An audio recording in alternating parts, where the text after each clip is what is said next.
আমার খাবারগুলো কি তুই খেয়েছিস? না না, আমি তো খাইনি। তাহলে তোর মুখে খাবার লেগে আছে কেন? কে খেয়েছে তা তো আমি বুঝতেই পারছি। যাই আমি নতুন করে খাবার রান্না করি। আজকে তো আমি গরুর চর্বি রান্না করব।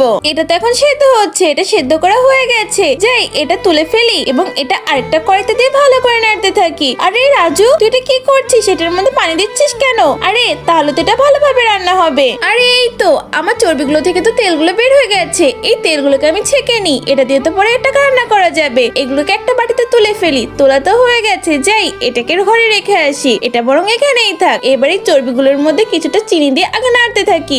এটাকে তো ভালো করে নাড়তে হবে। এই তো এটা নাড়া হয়ে গেছে, এবার এটাকে তুলে ফেলি। আরে আমার চর্বির মোড়পা তো একদম রেডি। এটা দেখতে কি টেস্টি লাগছে? দেখ রাজু, আমি চর্বির মোড়পা বানিয়েছি, এবার এটা আমি খাবো। হ্যাঁ আল্লাহ, তোমার এই পবিত্র কনসেপ্টকে দেখে যে ভিডিওটাকে লাইক আর চ্যানেলটাকে সাবস্ক্রাইব করে দেবে এবং সেই সঙ্গে 10 জনের কাছে শেয়ার করে দেবে। তুমি তাকে পরীক্ষায় পাস করিয়ে দিও। আরে বান্ডি, তুই তো অনেক পচা, আমাকে রেখে একাই খাচ্ছিস। যাই আমি এই চর্বির তেলটা দিয়ে ভাতটা খেতে শুরু করি। এটা দিয়ে ভাত মেখে খেতে তো অনেক মজা।